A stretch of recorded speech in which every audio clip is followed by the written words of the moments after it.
that'll take the chill off. Alright, what are we doing today? Well, I guess it's maintenance, I don't know. But anyway, I'm going to work on the snow blower. Turns out snow blowers are actually a lot of work and a lot of maintenance. Yes, no fire and forget in this world. So today I'm going to remove the gas tank. So why am I going to remove the gas tank? Well, I have two issues with the gas tank. One, I noticed that when I turned the Petcock off, the engine still ran just like it was on. So I'm going to replace that. The other thing is I'm going to take the gas tank off and wash it out. And the reason I'm going to do that is because when I looked at the tank to see how much fuel was left in it, you know, I was going to run it dry.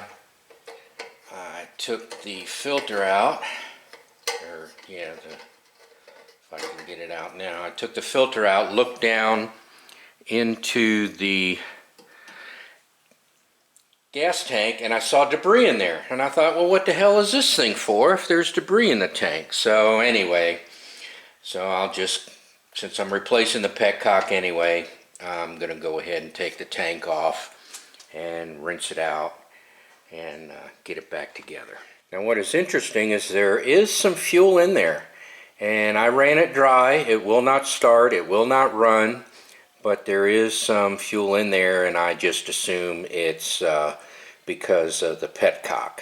You know, it's just not in a situation where all the fuel can get into the Petcock and go to the carburetor. So we'll have a little bit of gasoline in there. That'll help with the rinse, I would think. Alright, let's start taking this apart. Alright, I'm going to move the starter line out of the way. Wrap it around there so I can get my wrench on the nuts and bolts, and I'm going to start with these two over here. Alright, looks like a 10mm will fit on here, so I'll just get these two off.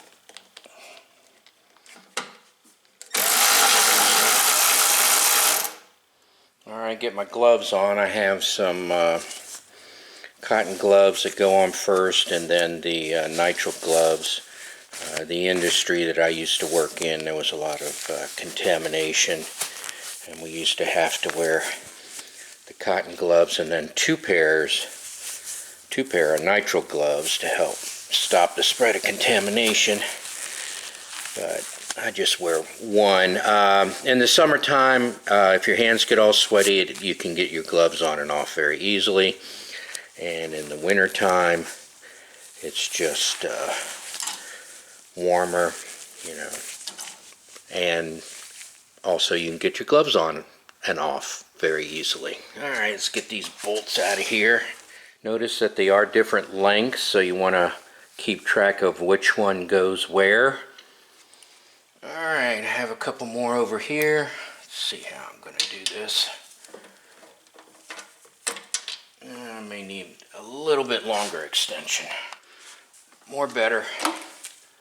Boy, they weren't on tight at all, and I haven't had this apart. Yeah, wow. Okay.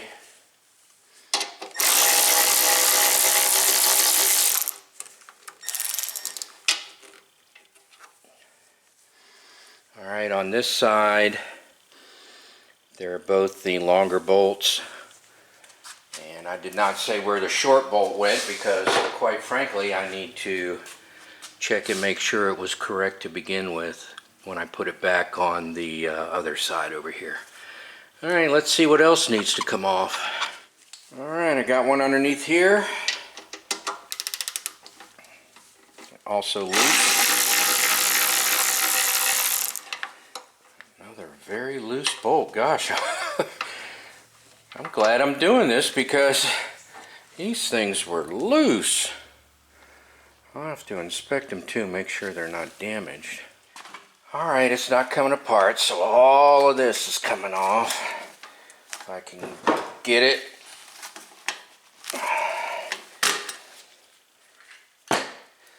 Take this off, take that off. Off they come. Also a long and a short. The long one was on the outside, the short one's on the inside. And then I'm going to check the drawing. I'm going to go in there and check the book and make sure everybody was in the correct place to begin with when I go to reassemble this thing. Alright, carburetor cover.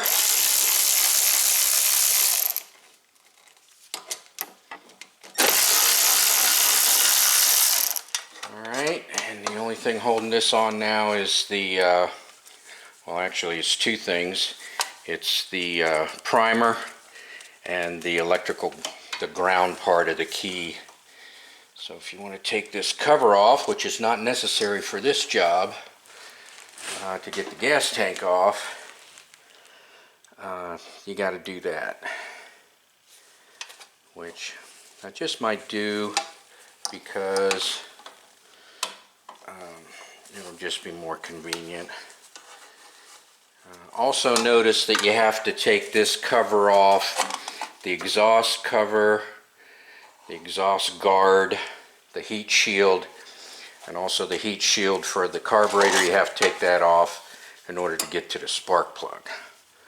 So a little FYI there if you want to replace the spark plug. That is going to be a part of your job. Okay, I found it. The super secret hidden bolt is going to be in here, right in here, underneath. And it's a black bolt, and we'll go get it. I'm going to need a very long extension here. Go into it like this. The other one was just a hair short. Alright, it too was what I consider too loose. So what's going on with the switch box? There is a bolt back here. I mean, I could get it with an open-ended wrench, but there's a bolt back here holding on the heat shield, and I was just going to take it off to make it so I can remove the tank completely and clean it out. Oops.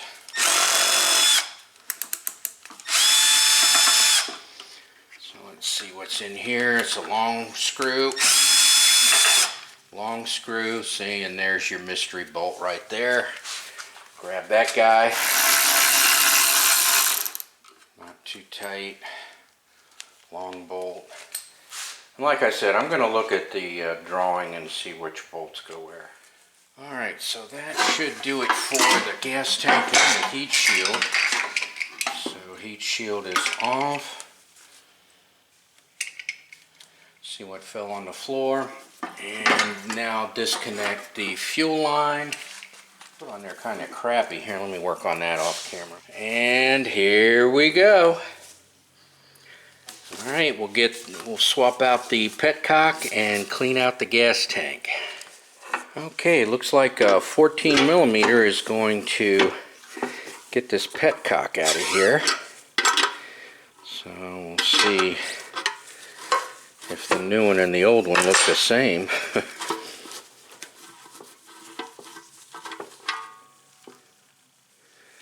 Well, I do see a bunch of crap on there, which I'm disappointed. So here is the new one. Gosh, a nut on the new one looks like it's been wrenched already. Jeez.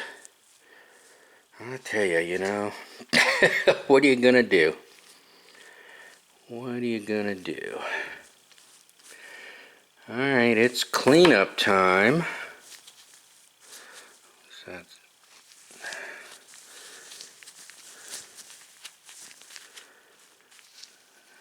yeah, I think that's, yeah, I think it's more dirt. It's not like a shellac to seal this on there and keep it from coming off. So let me clean this guy up too. Alright, the reason I'm reusing the strainer is because I ruined the new one.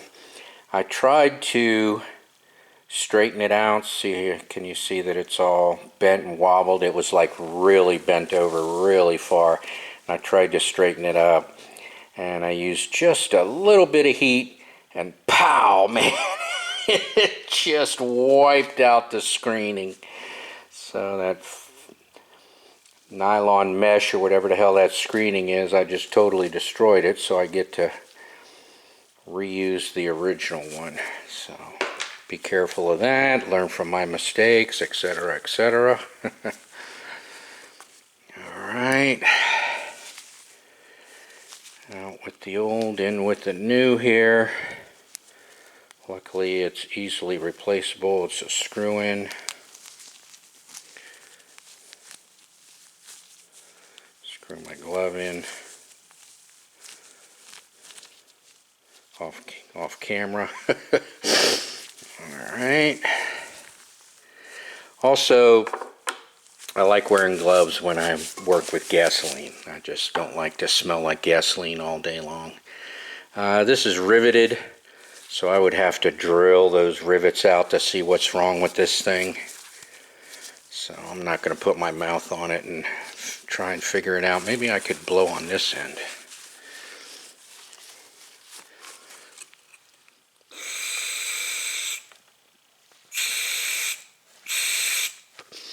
Well, I can't blow through it. I mean, it turns on and off, but I tell you, it did not stop the fuel from going to the carburetor.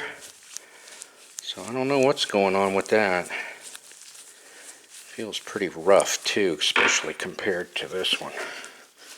Maybe I should zoom out a little bit. Yeah, this feels nice and smooth. This one feels rough and tight, so I don't know, maybe they just squished the gasket. I noticed that the gasket is pretty flat here and pretty bold there. Of course, it's probably not OEM. You know, I'm gonna see about taking this off. Maybe I'll put the OEM on the new one here. Let's see. No, I'll have to look at it. Yeah, so it just, you have to use a wrench or take the O-ring off first to get this off of here.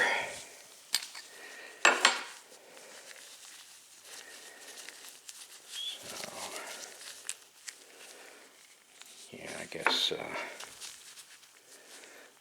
I do have a pick.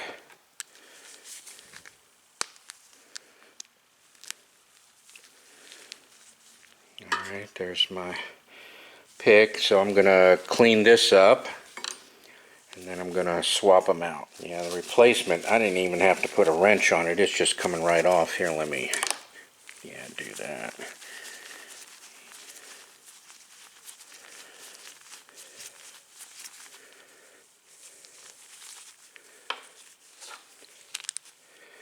Put the OEM nut on there.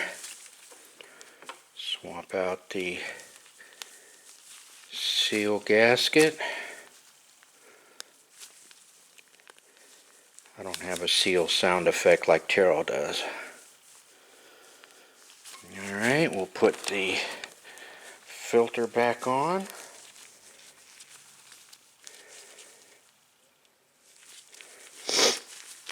Alright, and we are ready to rock and roll.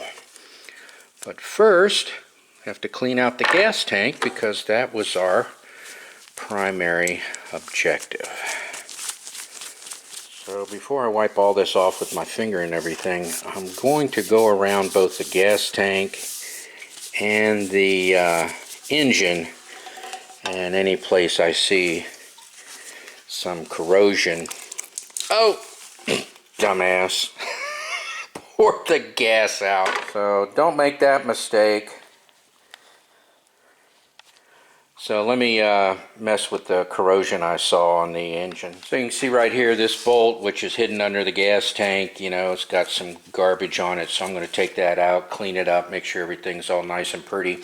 I'm going to look around, inspect all these hidden areas, and make sure there's no bugs, debris, garbage, corrosion, or anything in there.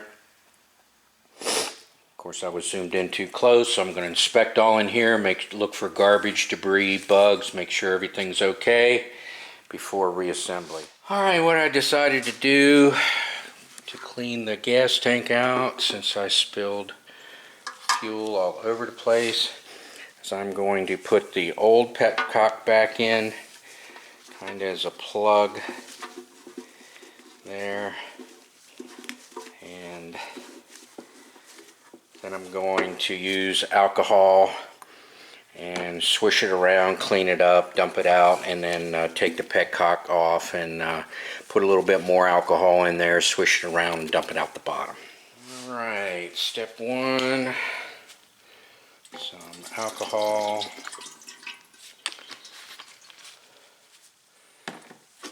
Alright, I'll be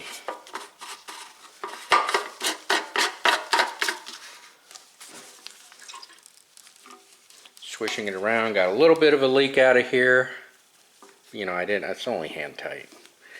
So, swish it around, dump it out. While I was cleaning it, I was thinking, oh crap, I'm putting this away for the winter. Should I say putting it away for the summer? Anyway, so, you know, when I put this back together, I won't know if it's going to leak out of the Petcock. So I decided that I'll dump alcohol in it and see if it leaks, and if it doesn't leak, then I'll just drain the alcohol out of it, leave the cap off of it, let it evaporate before I permanently put it away for the summer. So that is my plan. Alright, it looks like they did seal it, put some silicone on there, whatever the hell, to help seal it. So what I'm going to do is I'm going to seal it myself. I'm going to put a little tape on there, believe it or not. That's what I'm going to do. I don't feel like throwing away a whole tube of silicone on one little thing like that. So let me do that. Alright, I know you can bash me if you want, but you know, I'll admit it's not the greatest idea in the world to put this tape on here, but that's what I'm doing. Help seal it up. Make sure it's going in the right direction when I tighten the nut up.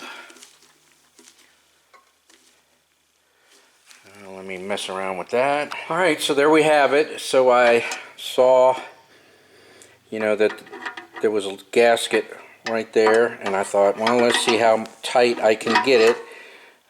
It's pointing in the correct direction now, and I was going to see if I could go around one more time, and I couldn't. No matter how much oomph I put on it, it would only go to about there, and that was the end of the story. And so I just straighten it back out to 90, and then I'll tighten it down. I'll hold the Petcock in this position and tighten down the nut. Alright, with gasoline and alcohol all over the place, I'm going to declare the gas tank as clean and complete and ready for reassembly. This is the only corrosion I've seen. It should be super easy to clean up. Clean up the head of the bolt, this face, and put it back together. Alright, let's get this piece back on here. I think I'm going to zoom in and reassemble.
unfortunately, the engine is not provided in a manual. So in other words, I have an engine manual which is very basic, you know, spark plug oil, basic stuff. These I have on 8.5 by 11. I have the owner's manual, have the service guide, and I have the parts manual, which also includes an engine section all the way back in the back.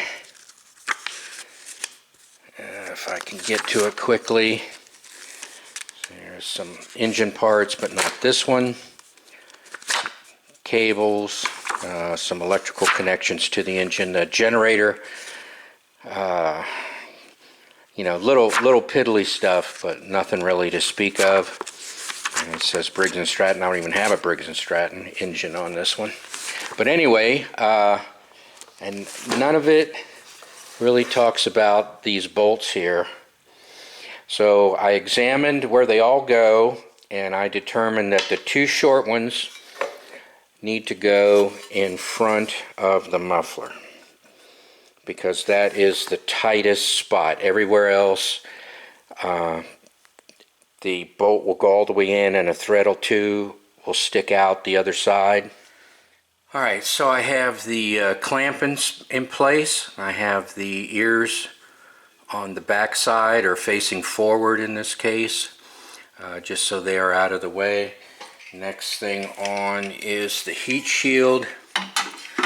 So I need to get these 4 screws lined up. This will go on last, the electric start. So let me get these 4 screws started on here.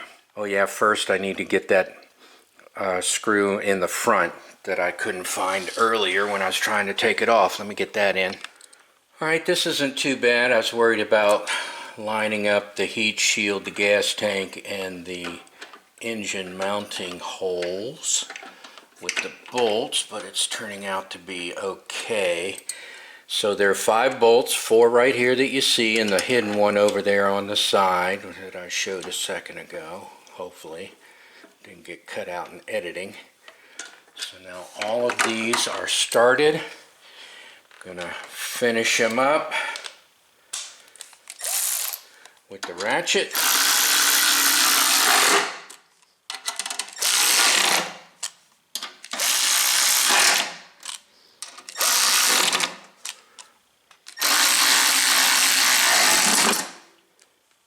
Alright, on the Petcock, you want to notice that there is a cutout.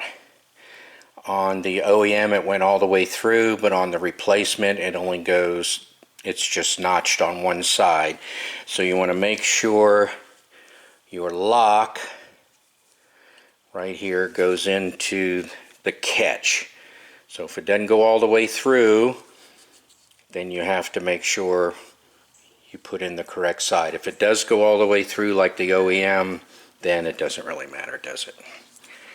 And the reason I'm saying that is because,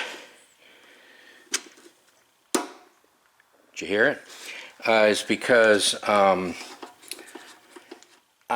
couldn't zoom in there well enough. I didn't feel like really going out of my way to show that on there. Reassembled. So here's the old one. It's a through hole, but on the new one it wasn't. Alright, the heat shield on the carburetor side is also nice and fun in that there's a purge pump and 2 electrical connections, and everything has to fit into place. You know, then you have this heat shield here, so you got to deal with that and reassemble everything. Alright, step 1, fix your screw ups. You know, take these bolts back out and put them back in with the shield in place. Alright, I double checked it to make sure that that is correct. The silver stainless steel shield goes over top the muffler bracket, not underneath it. So I'm 100% sure on that. And I get to take that bolt back out again because I forgot about the ground. So here we go. All right, so I just loosened it up. I'm going to do that last actually because, let's see, I want to plug in the switch first. Can I even be on camera? Doesn't look like it. All right, check your purge pump. Check your primer pump to make sure that is working. And then you can reassemble that. I like to do that first. I don't know why. Next is the electrical. I like to do that next. I don't know why. Should click in place and not pull out too easily. I know it was difficult to get out. There we go. I felt it click. I'm sure you didn't. The ignition switch. Make sure that's on there correctly. Make sure everything's not bent. Alright, we're ready to put this on. No, I'm not looking at the spark plug. I already know the spark plug is okay. Alright, and this is held on by 4 bolts. 2 on the side over here, 2 that go into the carburetor mounting bolts. I want to make sure your wire is not being pinched.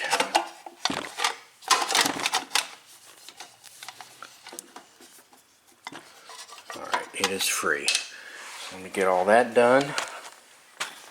Alright, let's get these bolts on here.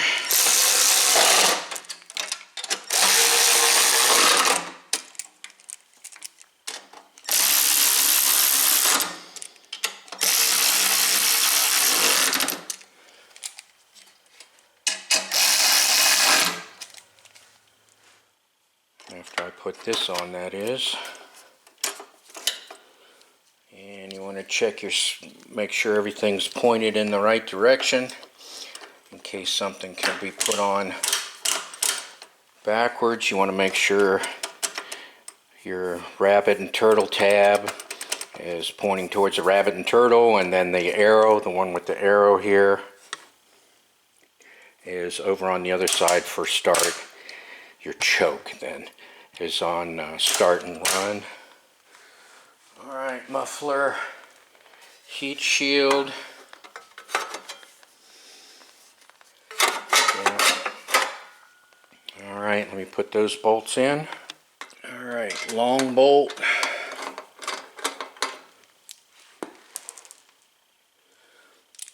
Long bolt.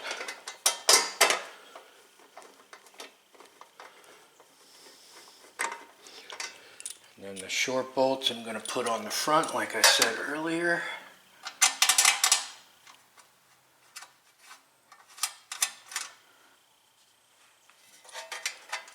And I'll tighten them down.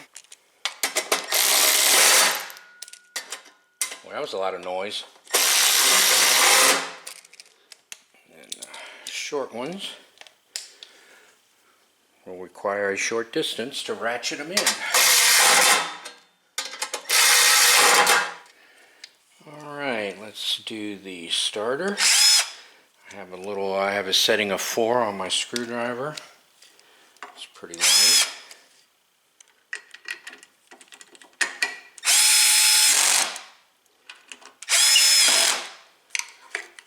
Cap back on. Put the filter back in the gas tank. Hopefully it'll work. Start, pull cord back, and we're ready to put it away for the winter, or should I say for the summer. Spring, summer, fall. Thank you for watching.